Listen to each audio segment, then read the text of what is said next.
Hello Aquarius, welcome to the soul escape, welcome to your weekly reading. तो देखते हैं इस वीक आपकी लाइफ में मेन थीम क्या होगी, आपके पर्सन आपके बारे में क्या सोचते हैं, क्या फील करते हैं, love, career, health, her area of life में क्या होगा। तो 4 ऑफ पेंटिकल्स बहुत ही स्टेबल सिचुएशन है, जो जहाँ है जैसा है वो वैसे ही रहना चाहता है। Chemistry, there is a strong magnetic attraction here, एक बहुत मैग्नेटिक अट्रैक्शन दो लोगों के बीच में।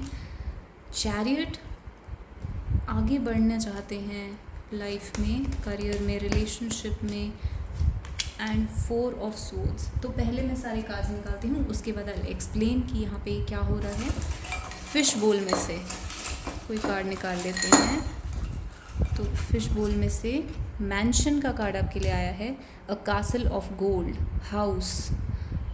यहाँ पे हाउस बहुत इंपॉर्टेंट है, फैमिली इंपॉर्टेंट है। Your current situation is necessary to manifest your dream life. Fly, I judged you too quickly on the basis of other people's opinions, toxic. तो यहाँ पर सबसे पहले लव सिचुएशन डिस्कस कर लेते हैं। जो लोग लव के लिए ये रीडिंग जानना चाहते हैं, आपकी जो पर्सन है वो जहाँ हैं, जैसे हैं, जिस हाल में हैं, उसमें कोई बदलाव नहीं चाहते। आपके और आपके पर्सन के बीच में बहुत स्ट्रॉन्ग केमिस्ट्री हो सकती है, मैग्नेटिक अट्रैक्शन हो सकता है। वो ये बात एक्नॉलेज करते हैं, जानते हैं कि आप दोनों के बीच में जो केमिस्ट्री है, अट्रैक्शन है, वो बहुत ही स्ट्रॉन्ग है। बट यहाँ पर कोई ना कोई प्रॉब्लम हो सकता है, उनकी फैमिली से रिलेटेड हो या फिर हाउस से रिलेटेड हो। वो एक नया घर ढूंढ रहे हैं या फिर उनकी फैमिली की वजह से वो आपकी तरफ कोई स्टेप नहीं ले पा रहे हैं।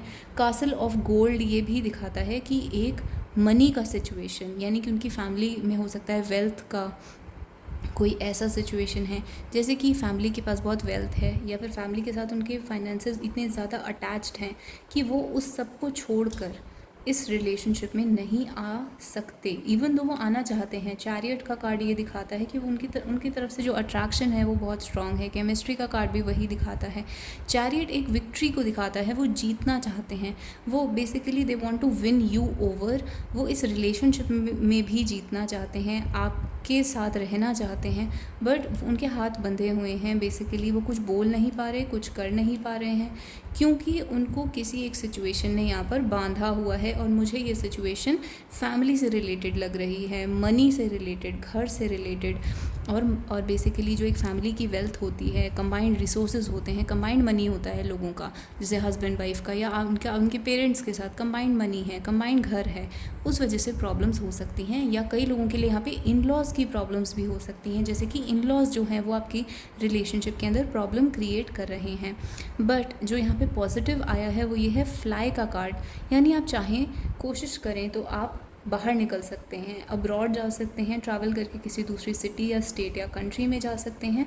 जो अभी इस टाइम हो रहा है ये ज़रूरी है आपकी ड्रीम लाइफ को मैनिफेस्ट करने के लिए। जो आपकी ड्रीम लाइफ है वो यहाँ पर नहीं है, यहाँ से कहीं दूर है। जहाँ पर आप अभी प्लेस्ड हैं वहाँ से कहीं दूर जाके आपकी ड्रीम लाइफ स्टार्ट होगी। तो ये जो सिचुएशन अभी हो रही है, आप इसे कर्मा की तरह लीजिए। ये कर्मा ज़रूरी है, इसे पे करना ज़रूरी है, ताकि आपकी फ्यूचर में जो ड्रीम लाइफ है वो मैनिफेस्ट हो सके, जो कि इस जगह से कहीं और है, अब्रॉड में हो सकती है या किसी दूसरी स्टेट और सिटी में हो सकती है।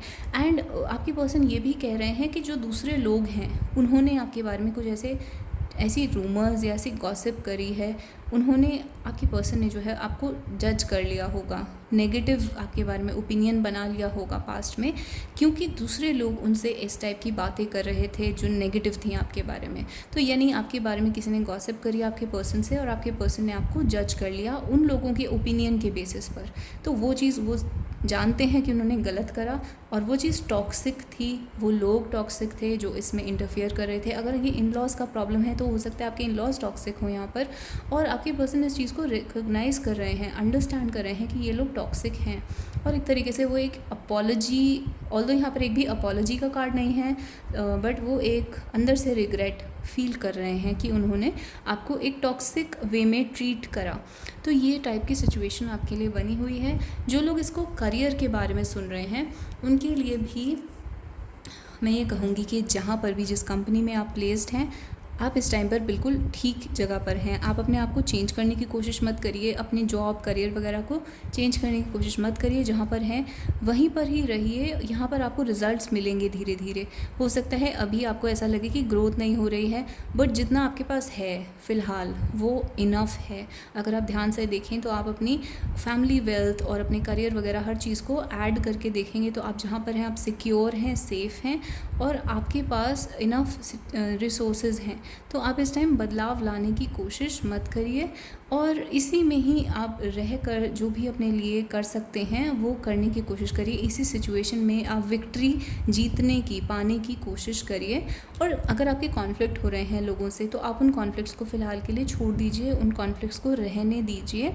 एंड केमिस्ट्री ये दिखाता है, एक तरफ तो केमिस्ट्री दिखाता है कि आपका लोगों के साथ रिलेशनशिप बहुत ही स्मूथ चल रहा है, दूसरी तरफ 4 ऑफ सोर्ड्स ये दिखाता है कि हाँ कॉन्फ्लिक्ट्स हुए हैं आपके अपने कोलीग्स के साथ, बॉसेस के साथ, या किसी ना किसी आपको कोई उधेड़-बुन आपकी लगी हुई है करियर में। तो आपको फ़िलहाल ये बोला जा रहा है इस वीक के लिए, इस हफ्ते के लिए शांत हो जाइए। अगले हफ्ते एक्शन लेना है नहीं, वो अगले हफ्ते पता चलेगा, बट इस वीक में आप शांत हो जाइए और अपनी विक्ट्री पर ध्यान दीजिए, जिसके लिए आप कहीं मत जाइए। फ़िलहाल यहीं रहिए, यहीं रहकर काम करिए और यहीं रहकर विक्ट्री को गेन करने की कोशिश करिए, बिना किसी से लड़ाई करे, बिना किसी से बात करे, बिना किसी कॉन्फ्लिक्ट में पड़े। और अगर आपके बारे में कोई रूमर्स फैलाता है, कोई नेगेटिव चीज़ें बोलता है, जैसे कि ये टॉक्सिक का कार्ड दिखा रहा है, आपके कोलीग्स, बॉसेस या आसपास के लोग या फैमिली मेम्बर्स टॉक्सिक हो सकते हैं जो कि आपके बारे में कुछ नेगेटिव चीज़ें बोलते हैं या सोचते हैं। तो ऐसी सिचुएशन में भी आपको शांत रहने पर ज़्यादा ध्यान देना है। इस वीक में कुछ भी करने की ज़रूरत नहीं है। जो आपकी लाइफ में चल रहा है ये बहुत ज़रूरी है कार्मिकली आपकी फ्यूचर को बेहतर बनाने के लिए। अभी आप एक कर्मा पे कर रहे हैं, उसको आप आराम से इस वीक पे करिए। आने वाले टाइम में जो है आपकी ड्रीम लाइफ मैनिफेस्ट होनी शुरू हो जाएगी। तो इस वीक आप थोड़ा सा तसल्ली से अपना काम करिए और अपने तक सीमित रखिए अपने आप को। एंड हाउस और मैंशन भी एक कंपनी, जॉब, ऑफिस को दिखाता है, कासल ऑफ गोल्ड, यानी कि इस जॉब में, इस करियर में, इस बिज़नेस में बहुत अपॉर्चुनिटी है। तो आप इस बिज़नेस को मत छोड़िए, इस काम को मत छोड़िए अगर आप छोड़ने की सोच रहे हैं तो ग्रोथ के लिए अच्छा टाइम है। बस आपको अपने आप को शांत रखना है। कासल ऑफ गोल्ड आप क्रिएट कर सकते हैं, खूब गोल्ड क्रिएट कर सकते हैं। उन लोगों के लिए एक अच्छा ऑप्शन है जो गोल्ड में इन्वेस्ट करना चाहते हैं या फिर गोल्ड के स्टॉक्स वगैरह लेना चाहते हैं, तो उस चीज़ के लिए एक बहुत अच्छा साइन है। इनफैक्ट अगर आप शेयर्स और स्टॉक्स में डील करते हैं तो ज़्यादा बदलाव उस एरिया में भी मत करिए जो आप ऑलरेडी इन्वेस्ट करके रख चुके हैं, या आपके पास अगर आपके पास गोल्ड है आप उसे सेल करने के बारे में सोच रहे हैं तो इसमें भी आपको मना करा जा रहा है कि अभी आप उस चीज़ को सेल वगैरह मत करिए। जो चीज़ जैसे है उसे फ़िलहाल इस वीक ऐसे ही रहने दीजिए हर एरिया ऑफ लाइफ में। तो ये आपकी ओवरऑल रीडिंग है। अब देख लेते हैं कुछ इनिशियल्स आपके पर्सन के या आपके इनिशियल्स हो सकते हैं, या जिस जगह पर आप अक्सर मिलते हैं, सिटी, स्टेट, कैफ़े या रेस्टोरेंट का नाम, वो ये इनिशियल्स हो सकते हैं। तो आई आपके लिए आया है, आई फॉर इंक पॉट। जे आपके लिए आया है, जे फॉर जयपुर। आपके लिए आया है सी या U, C for cat, U for umbrella. Again I आया है आपके लिए, I for ink pot. R आपके लिए आया है, आर फॉर रेस्ट। फिर आपके लिए आया है I again, I for ink pot. मैं आई को साइड में रख देती हूँ। A for apple. और आपके लिए आया है एन या Z, N for nest, Z for zebra. और आपके लिए आया है ओ, ओ फॉर ऑरेंज। आपके लिए क्यू आया है, क्यू फॉर क्वीन। जे आपके लिए आए हैं, जे फॉर जयपुर। तो ताकि रिपीट ना हो इसलिए मैं इन चीज़ों को साइड में रख देती हूँ। Y, Y for yellow. D, D for dog. 3 और निकालेंगे, एम या W, M for monkey, W for world. V, V for van. And finally एक और, Spirit give us one more, S, S for soul, S for soul escape. तो ये आपके alphabets आए हैं। अगर आपको ये रीडिंग अच्छी लगी तो आप मुझे कमेंट्स में हार्ट या स्टार दे सकते हैं और मेरे चैनल को सब्सक्राइब कर सकते हैं, वीडियो को लाइक कर सकते हैं। अपने क्वेश्चंस कमेंट बॉक्स में मुझसे पूछ सकते हैं, जिनके बेसिस पर मैं आने वाले टाइम में वीडियोस बनाऊंगी। और इस वीक आपको एक थर्ड पार्टी रीडिंग भी मिल जाएगी। तो अगर आप चाहते हैं थर्ड पार्टी के बारे में जानना कि आपके पर्सन आपके बारे में क्या फील करते हैं, तो please tune in to the channel for third party reading, जो आपको इस वीक में मिल जाएगी। So thank you so much guys, I will see you in the next video. Till then bye bye and take care.